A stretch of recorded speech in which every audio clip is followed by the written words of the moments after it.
Right now, millions of people are watching AI evolve in real time and wondering whether the skills they spent years building still matter. In 1440, a monk in a German monastery was wondering the same thing. This has happened before. More than 30 times across the span of human history, a technology has arrived that threatened to make an entire way of life obsolete. Every time, the people living through it were certain it was the end. They were always wrong. But not in the way you might think. This is the story of those 32 moments. What actually happened to the people who lived through them, and what it might tell us about what's coming next. For roughly 300,000 years, every human being on Earth lived more or less the same way. Small groups, 20, 30, maybe 50 people. No permanent homes, no bosses. Anthropological evidence suggests they spent somewhere around 3 to 5 hours a day finding food. The rest was socializing, resting, making tools, telling stories. Children as young as 3 or 4 gathered berries and carried small items. Women foraged plants and small game, often with infants strapped to their bodies. Men hunted larger animals, though the roles were less rigid than people tend to assume. Elders were critical. They were living libraries. They knew where to find water in a drought, which plants were poisonous, where the herds migrated each season. There was no retirement in the modern sense, but there was genuine interdependence. Every age had a purpose. And there was remarkably little inequality. Food was shared. Leadership was situational. Nobody accumulated wealth because there was nothing to accumulate. You can't hoard berries.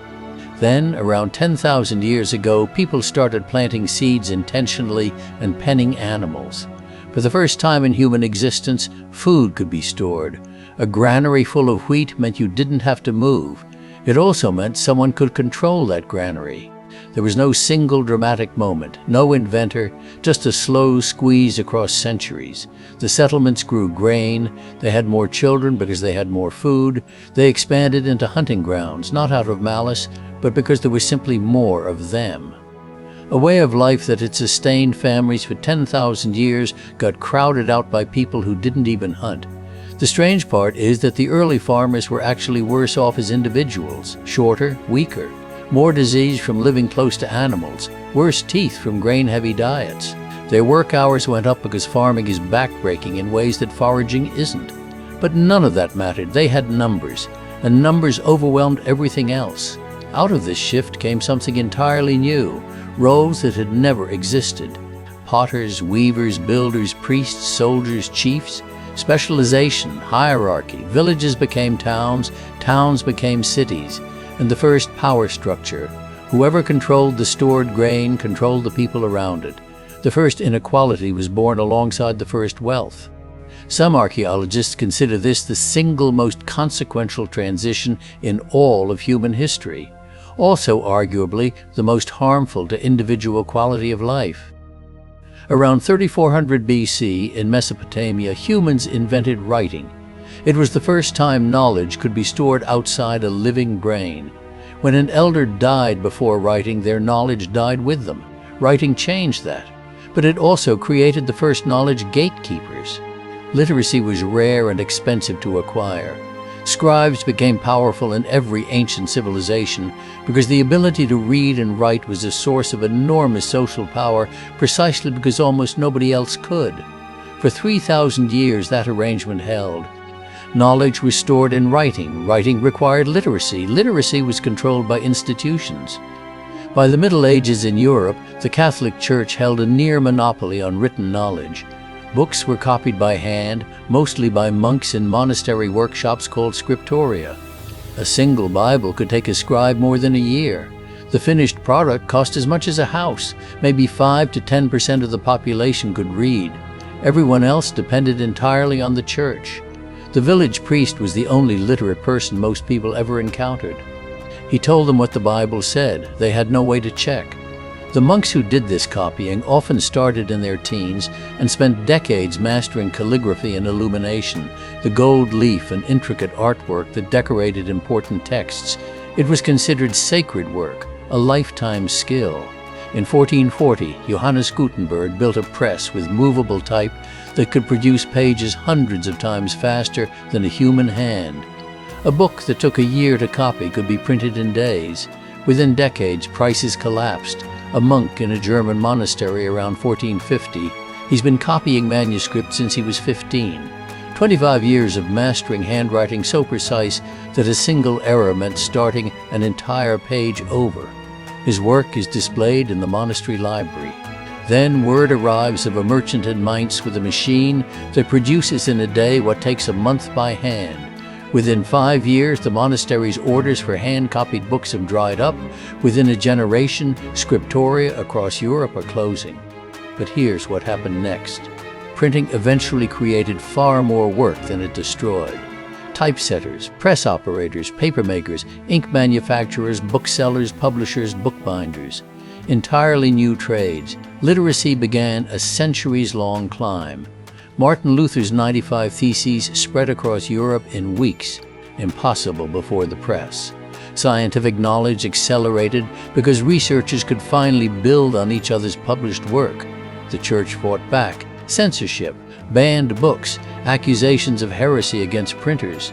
But you can't re-monopolize knowledge once the press exists.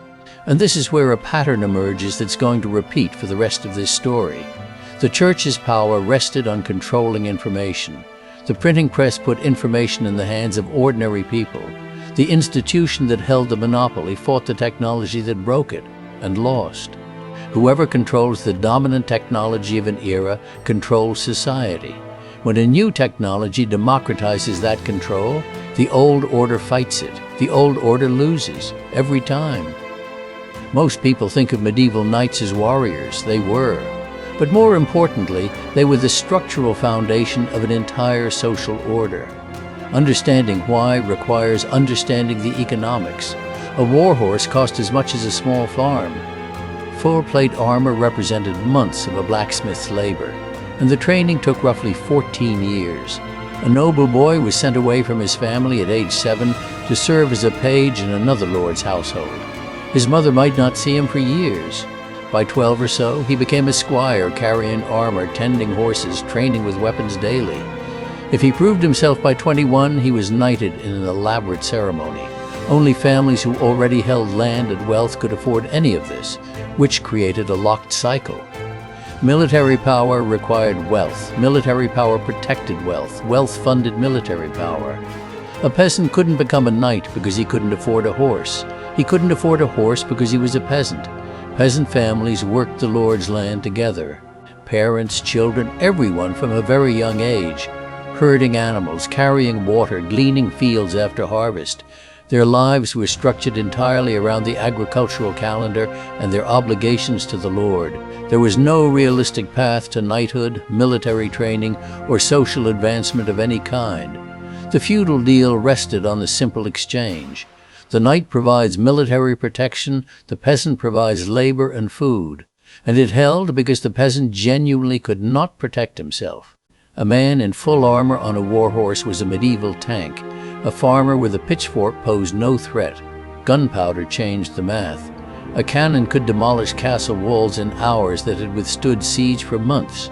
A peasant conscript with a musket and a few weeks of training could kill a knight who had trained for 14 years. The technology that had kept the feudal order locked in place for centuries was suddenly irrelevant. The entire logic collapsed. Why serve a knight who can't protect you any better than you can protect yourself? Japan saw what happened and made a calculated choice. In 1868, the new Meiji government looked at what gunpowder and industrialization had done to feudal Europe and decided to do it to themselves before someone else did it for them. The samurai class, Japan's equivalent of the European knight, was formally abolished in 1876. An entire warrior aristocracy, centuries old, dissolved by government decree. Some samurai adapted, becoming businessmen and bureaucrats, others didn't. The Satsuma Rebellion of 1877 was Japan's version of skilled workers taking up arms against a future they hadn't chosen. In Europe, the process took longer, but the result was the same. Power centralized in monarchs who could afford cannons and standing armies. The patchwork of feudal territories consolidated into nation-states. Professional armies replaced the knight's levy. The social contract between nobility and peasantry lost its military justification. The nobility didn't vanish overnight. They had land, wealth, and political influence that outlasted their usefulness. But their power was inherited momentum. It no longer rested on anything the population actually needed. 3 chapters, 3 technologies. Agriculture, the printing press, gunpowder, each one shifted who held power.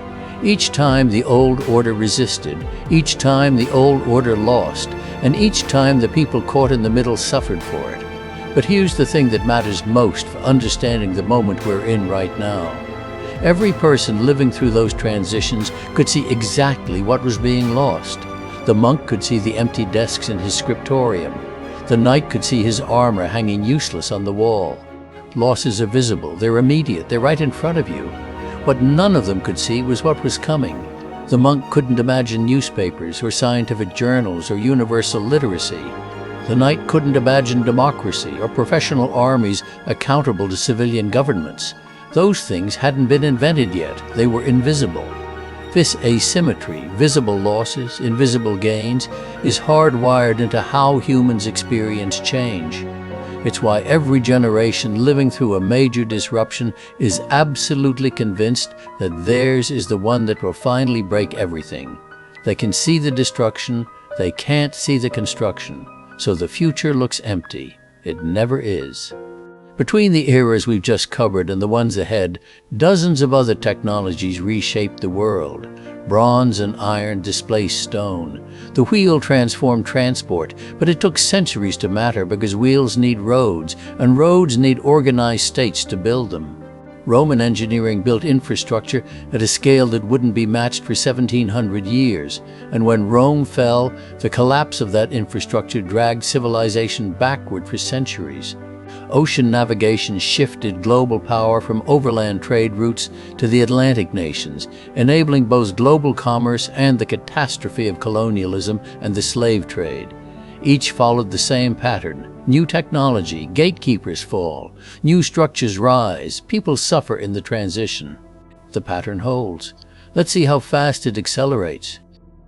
Before the factory existed, this is what work looked like in England. A family in their own cottage making cloth. The father operated the hand loom, a skill passed from his father, who learned it from his. The mother and daughter spun yarn on the wheel. It took roughly 10 spinners working steadily to keep a single weaver supplied with thread. Children as young as 5 or 6 washed and carded raw wool, preparing it for their mother to spin. The word spinster, meaning an unmarried woman, comes from this. Virtually every woman in textile communities spun thread.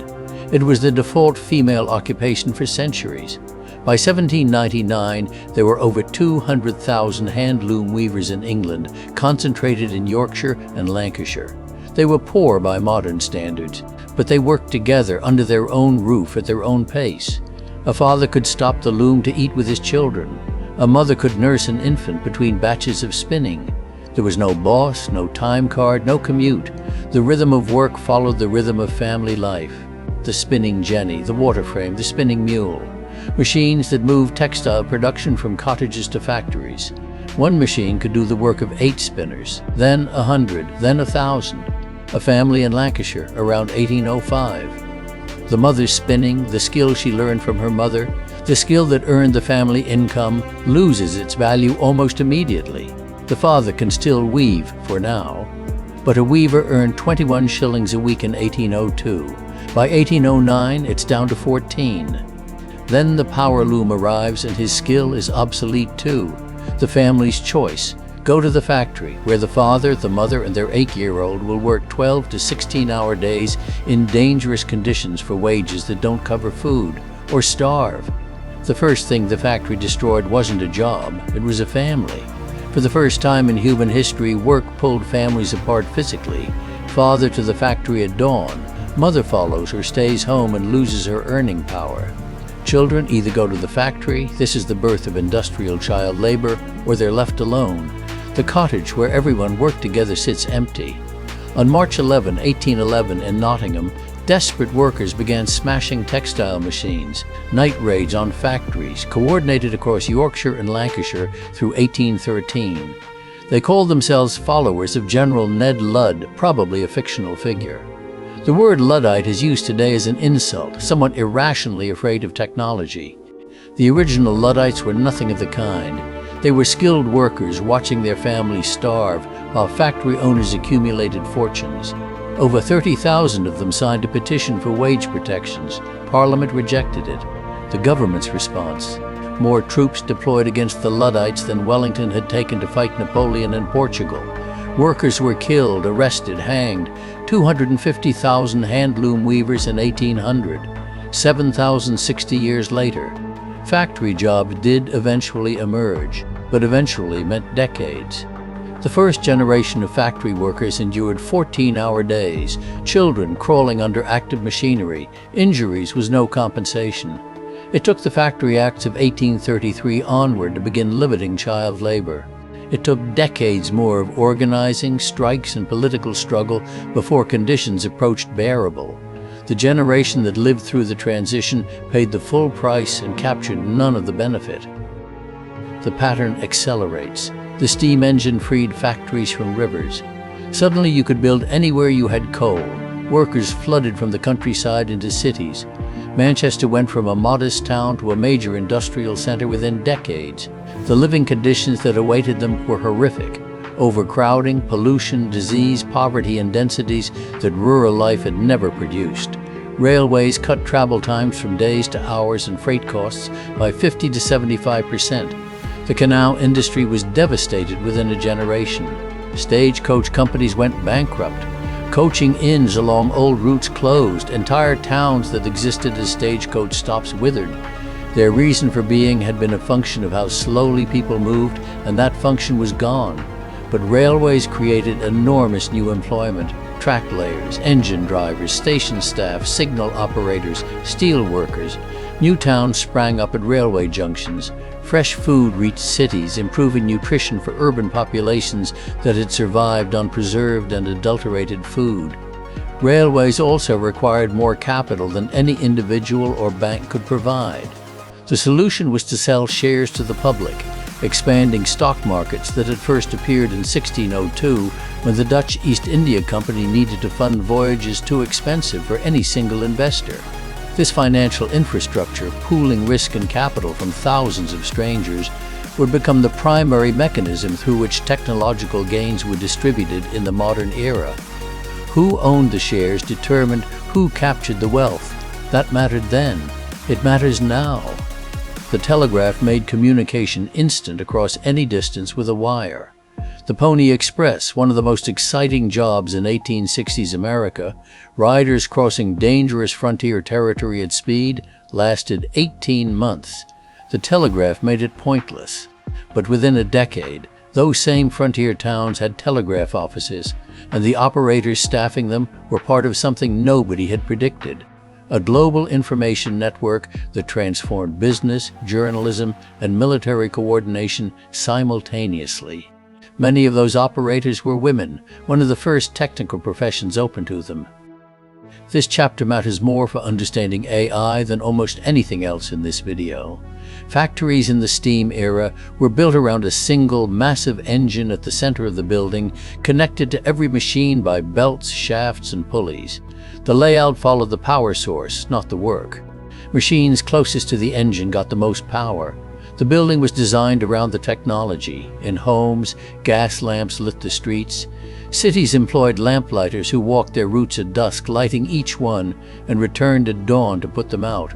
Ice was harvested from frozen lakes in winter, stored in warehouses, and delivered to homes through the summer. An entire industry of ice cutters, ice houses, and delivery men. Electric power became available in the 1880s. Factory owners took out the steam engine and bolted an electric motor in the same spot. They kept the belts, they kept the shafts, they kept the old layout. They'd replaced the power source without rethinking anything else. For 30 years, productivity barely changed. Electricity was clearly superior to steam. So why wasn't it making things better? The breakthrough came when a new generation of managers, people who had grown up with electricity and didn't think of it as a substitute for steam, realized the point wasn't to power the old system differently. It was to give every machine its own motor. Once they did that, the belt and shaft system was unnecessary. Factories could be redesigned around workflow. Better layouts, better lighting, cleaner air. Productivity exploded, but it took a generation. Most companies using AI right now are doing exactly what those first factory owners did, bolting it into existing processes. Using AI to write the same reports faster, automate the same workflows. The belt and shaft system is still in place. The real transformation will come when someone rethinks the entire process around what AI makes possible. That hasn't happened yet at scale. Gas lamplighters, ice harvesters, steam engine mechanics, all displaced. But electrification created more new work than any previous technology. Electricians, power plant operators, appliance manufacturing, repair services. Home appliances reduced domestic labor and helped enable women's entry into the paid workforce at scale. And electrification reveals something about how fast change can happen and can't. The electrical infrastructure took 40+ years to build. A century later, the internet's infrastructure took about 15. The smartphone ecosystem took 5.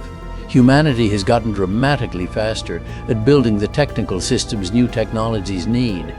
But laws, education, safety nets, the social infrastructure still moves at the speed of political consensus. That gap between technical speed and institutional speed keeps widening. It may be the defining challenge of the AI era. New York City had over 100,000 horses by 1900. Each produced 15 to 35 pounds of manure daily, roughly 2.5 million pounds across the city every single day. The stench, the flies, the disease. Dead horses were left in the streets to decompose because they were too heavy to move quickly. The horse economy employed hundreds of thousands. Teamsters grew from 120,000 in 1870 to 368,000 by 1890. Over 90,000 people worked in wagon and carriage manufacturing, producing more than 1 million vehicles a year. Farriers, stable hands, harness makers, horse breeders, hay farmers, veterinarians, manure removers. These were often family trades. A farrier's son became a farrier. Carriage building required years of apprenticeship. According to a widely repeated account, the first International Urban Planning Conference in 1898 broke up early because none of the delegates could find a solution to the manure crisis. Historians have questioned the specific story, but the underlying problem was real. Cities were drowning in horse waste and nobody had an answer. A farrier in New York, 1900, his father did this work, his grandfather did this work. Every business in the city needs horses. The city is growing. More people means more horses means more business. The trajectory only points up. If you told him his entire trade would be dead within 25 years, replaced by noisy, unreliable machines that most people couldn't afford, he would have thought you were insane. By 1912, New York had more cars than horses. By 1917, the last horse-drawn streetcar was retired. By 1930, horses had essentially vanished from the city. The automobile created one of the largest industrial ecosystems in history. Some carriage makers became car bodybuilders. Some blacksmiths became mechanics. Entirely new industries materialized. Auto manufacturing, gas stations, road construction, insurance, motels, suburbs. And the manure crisis was solved, not by finding better ways to clean up after horses, but by eliminating the horse entirely. The experts of 1898 were asking the wrong question. They were trying to manage the problem. The solution was to replace it with something nobody had predicted. Before the assembly line, a skilled craftsman built a product from start to finish. He understood wood, metal, upholstery mechanics. He saw raw materials become a finished thing. There was identity in that, knowing you'd made something whole with your own hands. In 1913, Henry Ford's moving assembly line broke that apart. Production was split into simple, repetitive tasks. Assembly time for a Model T dropped from over 12 hours to 93 minutes. The price fell from $850 to $300. But the work was so monotonous that Ford's worker turnover hit 370% in the first year. People would rather quit than tighten the same bolt 8 hours a day. Ford's solution was to double wages to $5 a day, more than twice the going rate. It wasn't generosity. He needed two things: workers who would stay and customers who could afford to buy the cars they were building. The $5 a day accomplished both. it accidentally created the modern consumer economy. This is also where the modern structure of work was invented.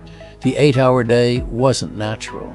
It was a victory won by the labor movement in the late 1800s. Their slogan, 8 hours for work, 8 hours for rest, 8 hours for what you will. Before that, 12 to 16 hours was standard. Ford popularized the 5-day work week in 1926, not because he cared about workers' leisure, but because he realized people with free time would buy cars and need places to drive them. The weekend was born from a business calculation. Retirement didn't exist as a life phase until the 20th century. Before pensions and Social Security, you worked until your body failed and your family supported you, or didn't. The commute, the time clock, the career ladder, the 9 to 5, the pension.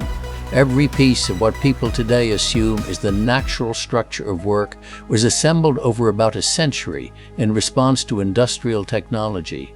None of it existed before. None of it is guaranteed to exist after. In 1900, roughly 40% of the American workforce was in agriculture. In the South, most black farming families worked as sharecroppers, planting and harvesting on white landowners' land in exchange for a share of the crop, usually half. In practice, the system was closer to debt slavery. Families bought seed, tools, and food on credit from the landowner's store at the landowner's prices. At year's end, the landowner calculated the family's share. Somehow, the debt never quite cleared. The entire family worked, parents, children, sometimes grandparents. Children were needed in the fields, so education was minimal. Housing was provided by the landowner, tied directly to the arrangement. Lose the work, lose the home. The mechanical cotton picker, introduced commercially in the late 1940s, could harvest as much cotton as 50 people picking by hand. Southern landowners, facing rising wages and wartime labor shortages, invested in machines. The economic logic of sharecropping collapsed. A sharecropping family in Mississippi, 1945. The whole family works the cotton. Parents, 4 children, sometimes a grandmother. They live in a house owned by the landowner. They buy supplies from his store. The mechanical picker arrives. The landowner doesn't need them anymore. They lose their income and their home in the same moment. Not because they did anything wrong, because a machine is cheaper. Where do they go? North. Like approximately 6 million other black Americans between the 1910s and 1970s, one of the largest internal migrations in American history, to Chicago, Detroit, New York, Pittsburgh, chasing factory jobs in cities they've never seen.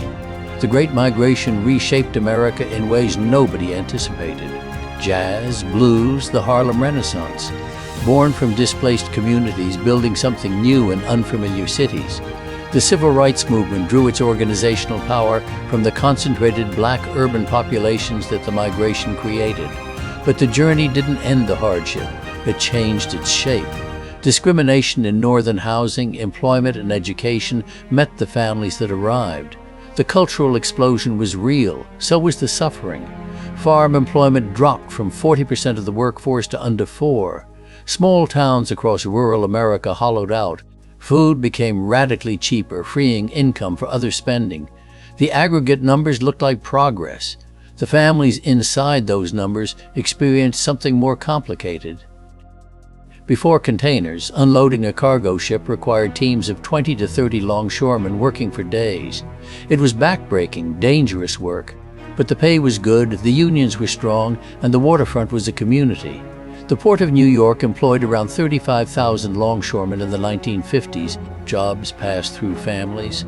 A dock worker's son became a dock worker. Hiring happened through union halls where everybody knew everybody. The waterfront neighborhoods, the bars, the shops, the parish, existed because the port existed. In 1956, Malcolm McLean introduced the standardized shipping container. Pack cargo once, move it by truck, train, and ship without ever unpacking it. A container crane could do in hours what took a crew a week. The Port of New York went from 35,000 workers to roughly 3,500 in 20 years. Nationally, longshoremen numbers dropped about 75% between the 1960s and 1980s.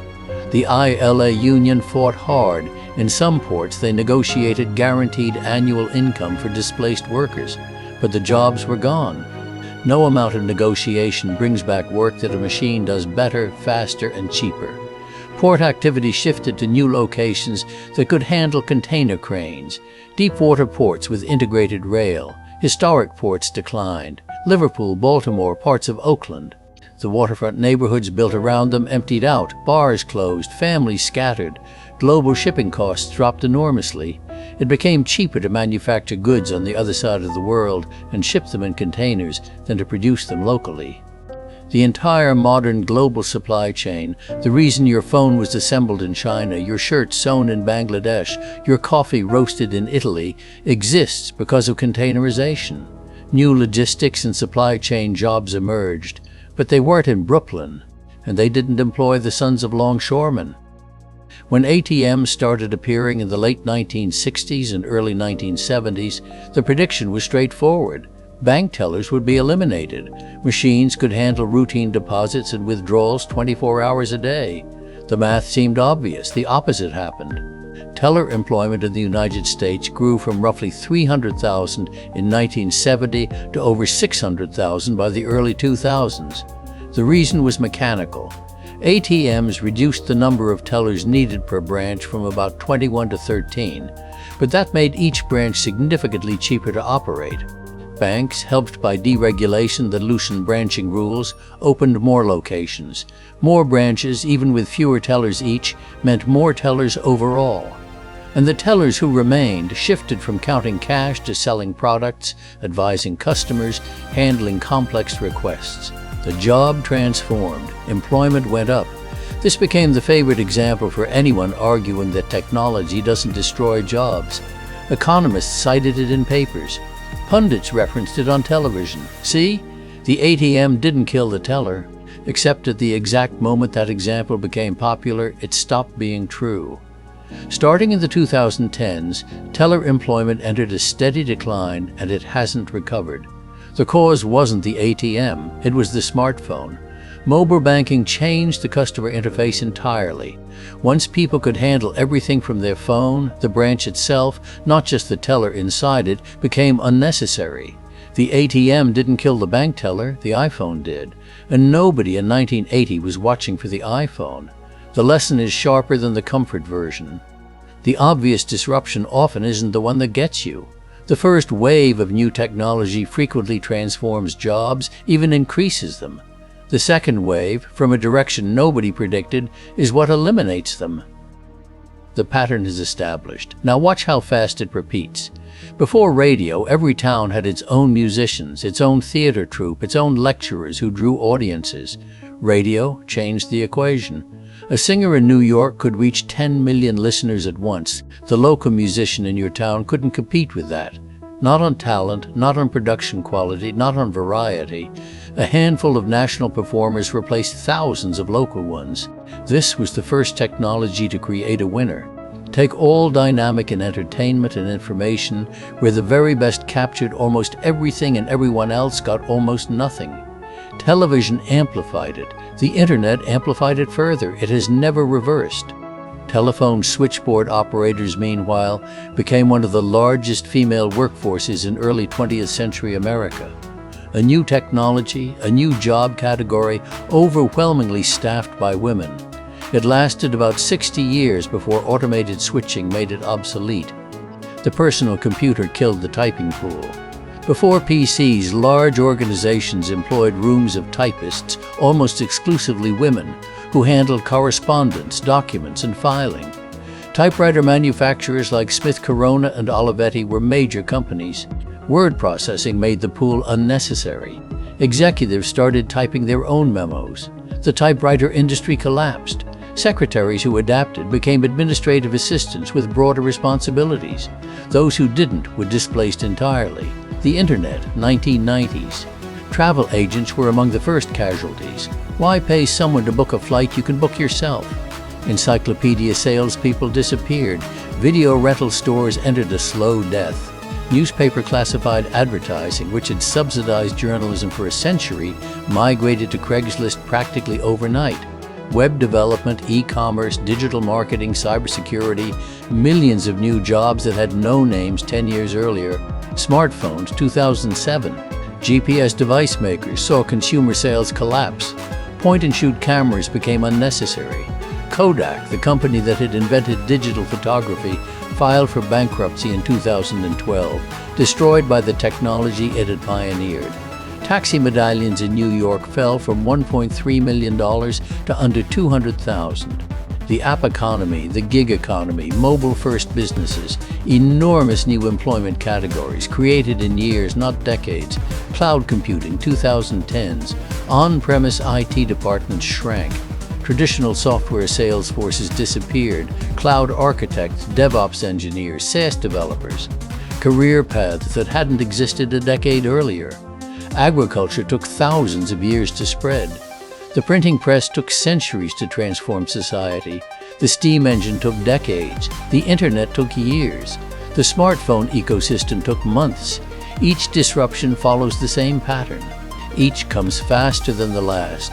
Each creates more new work than it destroys, but never in the same places, never for the same people, and never on a timeline that's comfortable for the ones caught in the middle. And the time between disruptions keeps shrinking.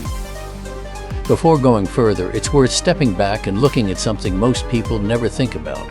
The way we work right now is not normal. It's not natural. It's a very specific set of inventions, most of them less than 150 years old. For 300,000 years, work and life were the same thing. Agriculture created the first separation, tasks that served someone else's granary, not just your own survival. But work still happened at home with family on natural rhythms. That arrangement lasted for millennia. Factories broke it. Work became a place you went on someone else's clock, under someone else's authority. The 12 and 16-hour day was standard and brutal.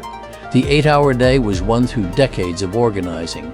The 5-day week was a business decision, not a gift.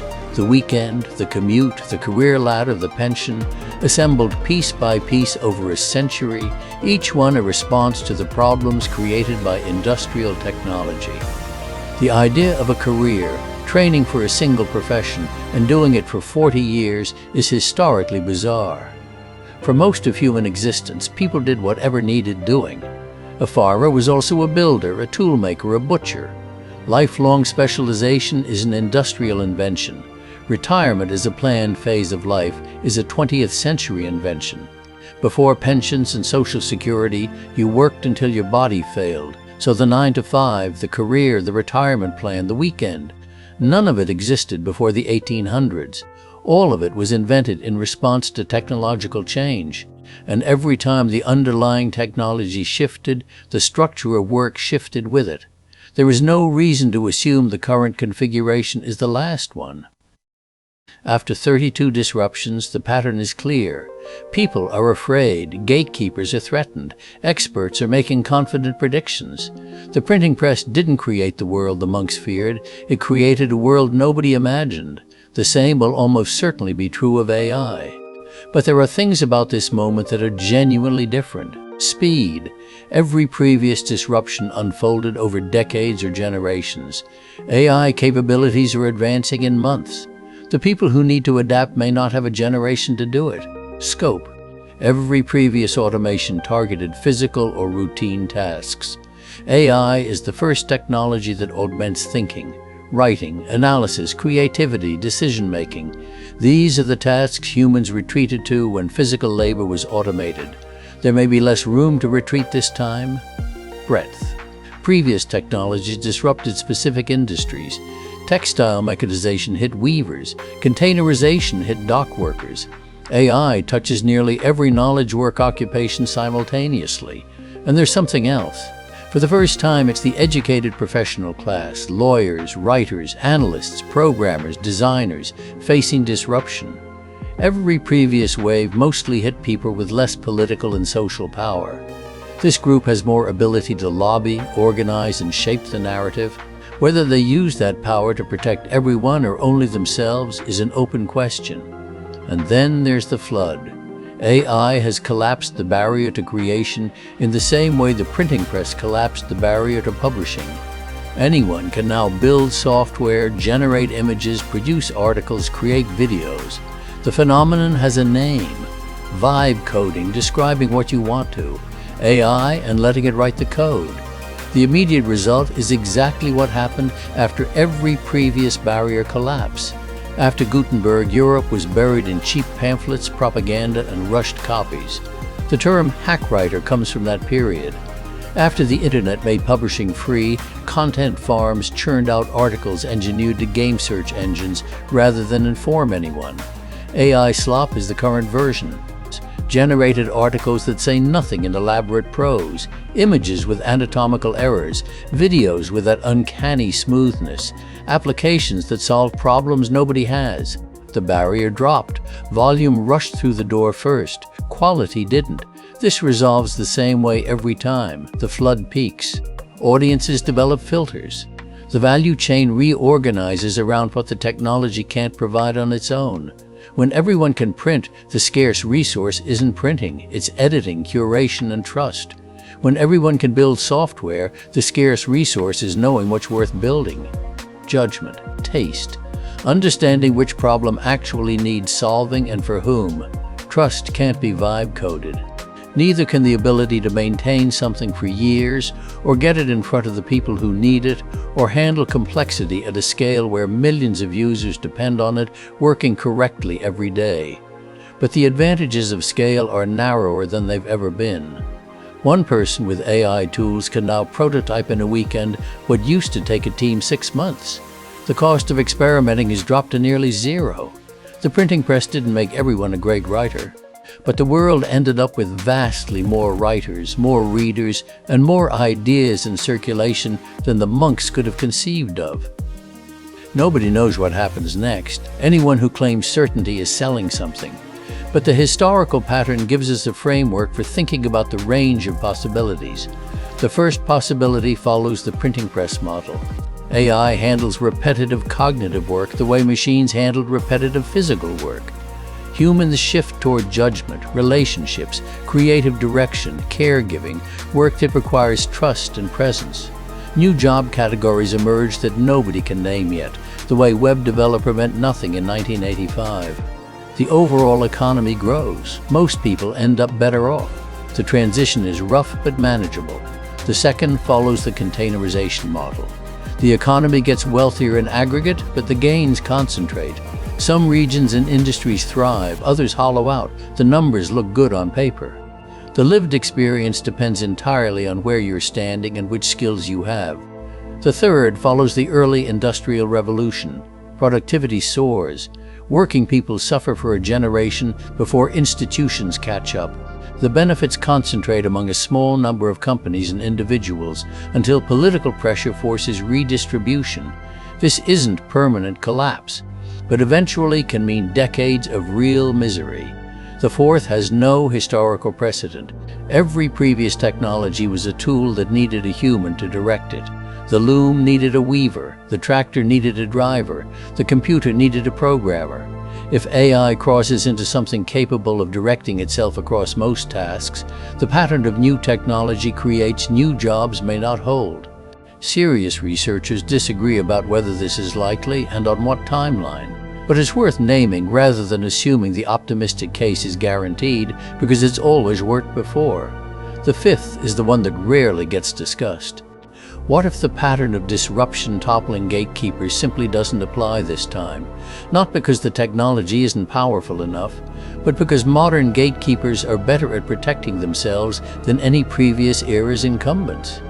Medieval knights couldn't lobby Parliament. Monastery scribes couldn't acquire the printing press. But modern corporations can write the regulations that govern their own industry. They can buy competitors before they become threats. Facebook acquired Instagram, Google acquired YouTube, Microsoft invested billions in OpenAI. They can create platform dependency so deep that switching is prohibitively expensive even when better alternatives exist. In this scenario, AI becomes an engine of consolidation. The powerful become more powerful. The concentration intensifies. But incumbents always look invincible right up until they aren't. IBM dominated computing and missed the personal computer. Nokia dominated mobile phones and was destroyed by the iPhone in 3 years. Kodak invented digital photography and went bankrupt. And open-source AI models, freely available, improving rapidly, may be a disruption vector that can't be acquired or lobbied away. The honest assessment. Modern gatekeepers have defenses no previous incumbent possessed, but no gatekeeper in 10,000 years has successfully resisted a sufficiently large technological shift forever. The question is, how long not forever turns out to be? None of these futures is inevitable. The technology doesn't decide. People do. Through policy, through organizing, through the 1,000 small decisions that determine who benefits and who gets left behind. That has been true for every disruption in this video. It remains true now. Every technology in this video arrived in a world with no rules for it. And the gap between arrival and regulation is where the most damage happened. In 1865, the British Parliament passed the Locomotive Act, the Red Flag Act. It required that any motorized vehicle on a road be preceded by a person on foot carrying a red flag and limited speed to 2 miles per hour in town. A horse-drawn carriage did 12. The stated reason was safety. The actual effect was to make automobiles useless. The law wasn't protecting people. It was protecting the horse industry. Stagecoach owners and horse breeders had political influence. Tinkerers with engines didn't. The Red Flag Act held back the British auto industry for over 30 years, while France and Germany surged ahead. It wasn't repealed until 1896. That's what regulation looks like when it's written by the people being disrupted rather than for the people being served. The opposite extreme is equally destructive. 19th century food production was essentially unregulated. Flour was cut with sawdust. Milk was diluted with water and whitened with plaster. Meat processing was horrific. It took Upton Sinclair's expose in 1905 to generate enough outrage for Congress to pass the Pure Food and Drug Act in 1906. The food industry had successfully blocked regulation for over 25 years before that. People got sick and died while legislators debated. Factories ran for decades before the Factory Acts limited child labor. Children were maimed by machinery while Parliament discussed whether intervention was appropriate. Financial markets operated with minimal oversight until crashes, 1929, 2008, forced regulations that should have existed earlier. The cycle is consistent. New technology arrives with no rules. Some people exploit the gap, others are harmed. Outrage builds. The industry resists. Eventually, legislation passes, imperfect and decades late. Then it gets refined slowly over time. The gap between steps 1 and eventually is where the damage concentrates. And the length of that gap depends on how much political power the unregulated industry holds. AI is currently in the early phase of this cycle. The technology is deployed. Some people are benefiting, others are being harmed. Public concern is growing, the industry is pushing back. The historical lesson isn't that regulation is good or bad, it's that no regulation doesn't mean no consequences. It means the consequences fall on whoever has the least power. The challenge is the same one Britain faced with the automobile. How do you protect people without passing a Red Flag Act that kills the technology's potential? History doesn't give us the answer, but it gives us a clear warning about what happens when we get it wrong in either direction. The conversation about AI focuses almost entirely on jobs. But if AI delivers on even a fraction of its potential, the effects on daily life go far beyond employment. Healthcare may be where AI does the most concrete good. Drug development currently takes 10 to 15 years and over $1 billion. Most candidates fail. AI is already compressing the early stages, identifying promising compounds, predicting interactions, flagging failures before expensive trials.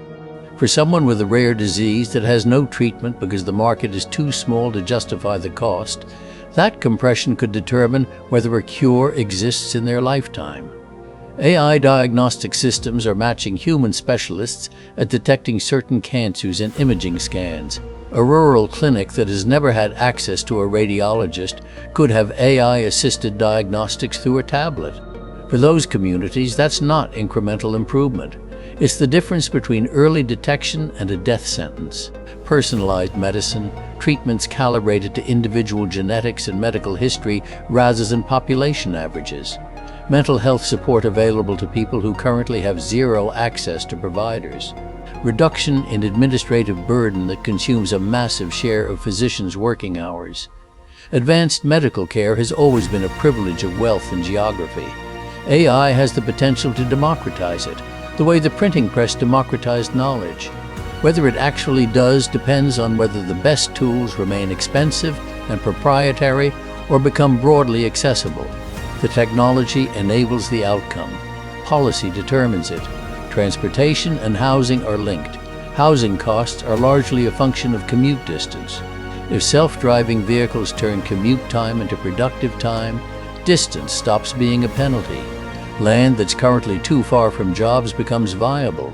This is what railways did in the 1800s. They created suburbs by making distance less punishing.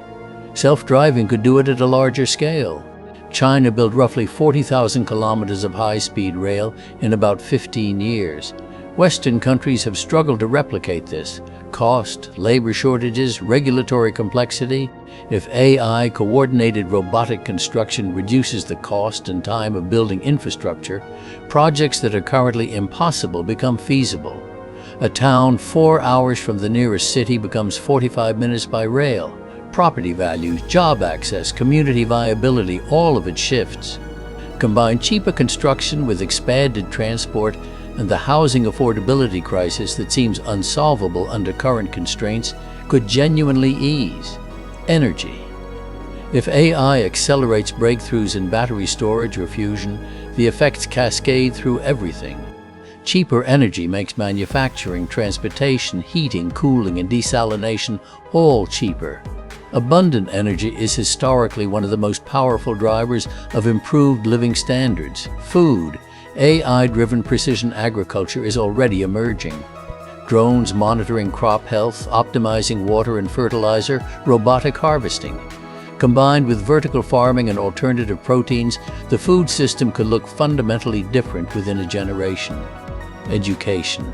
Personalized tutoring that adapts to each student's pace and identifies gaps. Something currently available only to families who can afford private tutors, potentially accessible to any child with an internet connection. Elder care. Aging populations and shrinking workforces are creating a care crisis across developed nations. Robotic assistance isn't human connection. But for an elderly person choosing between expensive professional care and dangerous independence, it could be what lets them stay safely in their home. None of this happens in isolation. Cheaper transport reshapes where people live. Where people live reshapes housing markets. Housing markets reshape local economies. Every technology in this video had effects far beyond what anyone anticipated.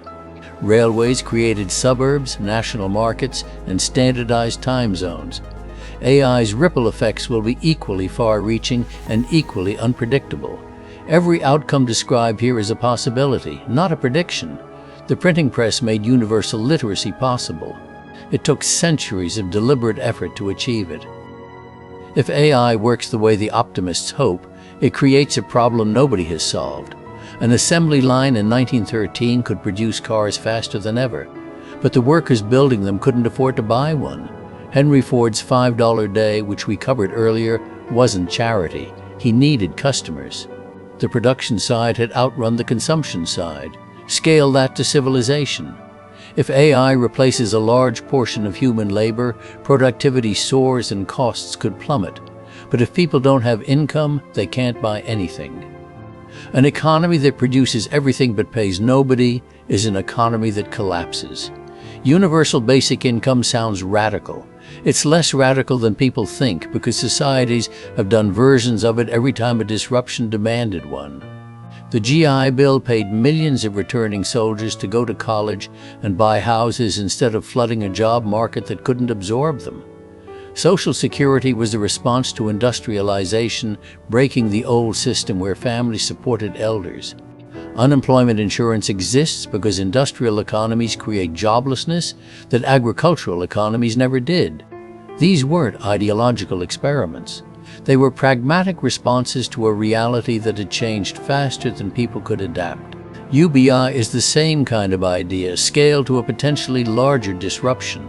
If the baseline is set at subsistence, enough to survive, not to thrive, there's still incentive to work, create, build. People who want more can still pursue it. The aspiration dynamic survives.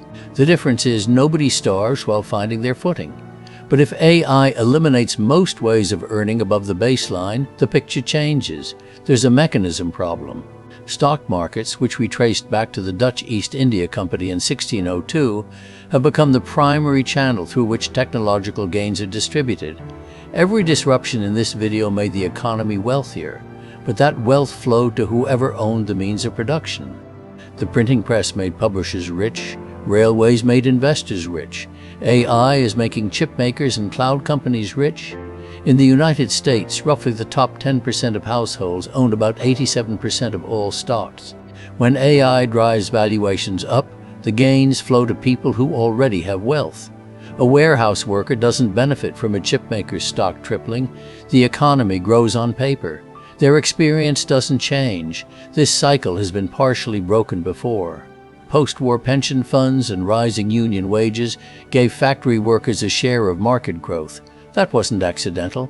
It was built through specific policies in response to the Great Depression's demonstration of what happens when wealth concentrates too narrowly. Those mechanisms have been eroding for decades. Pensions replaced by retirement accounts many workers can't fund. Union membership declining. Stock ownership reconcentrating. The infrastructure that once distributed gains broadly has weakened precisely as AI arrives to generate potentially the largest productivity gains in history. Alaska's permanent fund distributes oil revenue to every resident. Norway's sovereign wealth fund captures resource wealth for the public. The models exist. The question is whether the political will exists to apply them to AI before the concentration becomes entrenched. Then there's the question that gets the least attention and may matter the most. What gives people a reason to get up in the morning? The evidence is mixed. Some retirees thrive, others deteriorate. Depression, isolation, cognitive decline. The difference is almost always whether they had something they wanted to do versus only something they had to do. The evidence from communities hit by mass unemployment is harder. Rust Belt towns after manufacturing left. Mining communities after pits closed. The pattern isn't people discovering their passions. It's rising substance abuse, declining health, families fracturing, not because the people lacked imagination, because work had provided four things: income, structure, social connection, and identity, and nothing replaced any of them. The technology to free people from work might arrive long before the social structures that make that freedom meaningful. That gap is genuinely dangerous. And there's the aspiration question. Right now, in theory, hard work can move you from one economic level to another. Better job, better neighborhood, better school for your children. If income isn't earned through labor, what happens to that path? Do the ladders disappear? Or does abundance lift the floor high enough that the distance between rungs barely matters? In 1930, John Maynard Keynes predicted his grandchildren would work 15 hours a week. He was right about the productivity gains that would make it possible. He was wrong about the outcome. Instead of working less, societies invented new things to work on. Whether AI finally breaks that pattern or whether humans once again invent work that nobody can currently envision is a question nobody alive can answer. Even in the best-case scenario, there's a gap between the old economy breaking and the new one stabilizing. That gap is where real people live. The transition from cottage weaving to stable factory employment with legal protections took roughly 60 years. The horse economy to the mature automotive economy, about 30.